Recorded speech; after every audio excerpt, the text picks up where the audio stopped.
চলো আজ তোমাদের সাথে শেয়ার করব ঝাল ঝাল লাল লাল করে মাটন কারি বা মাটনের লাল লাল ঝোল। প্রথমে কড়াইটা গরম করে তার মধ্যে একটুখানি তেল দিয়ে ডুমো ডুমো করে কেটে রাখা বড় বড় করে আলু, অবশ্যই এটা নতুন আলু, দিয়ে ওর মধ্যে নুন আর হলুদ দিয়ে প্রায় ডিপ ফ্রাই করে ভেজে তুলে দেবো। বেশ ব্রাউন কালার যখন হয়ে যাবে তখন এই আলুগুলো তুলে রেখে দেবো। তারপর ওই তেলের মধ্যে দিয়ে দেবো আরেকটু পরিমাণ মতো তেল। তারপর দিয়ে দেবো জিরে, তেজপাতা, গোটা গরম মশলা ফোড়নের জন্য। ফোড়নটা যখন একটুখানি ভাজা ভাজা হয়ে যাবে তখন তার মধ্যে দিয়ে দেবো কুচনো পেঁয়াজ।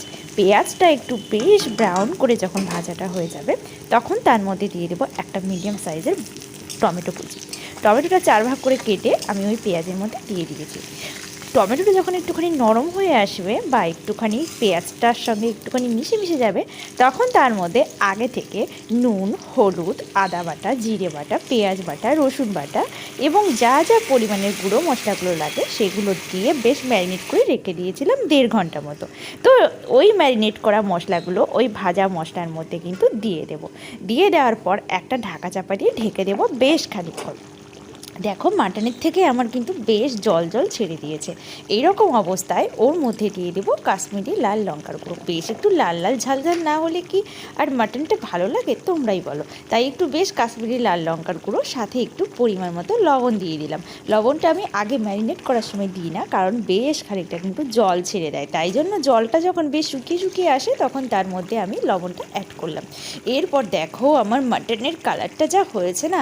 আর হ্যাঁ, আমি কিন্তু ম্যারিনেট করার সময় মোটেও কিন্তু দইটা দিই না। দইটা আমি যখন বেশ মাংসটা কষানো কষানো হয়ে যাবে তখন তার মধ্যে কিন্তু দইটা আমি অ্যাড করব।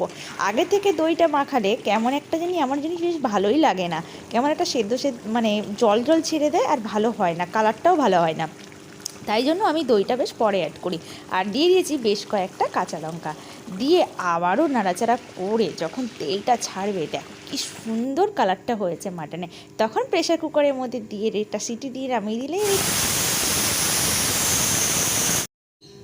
ফাইনাল লুকটা না দেখানোর জন্য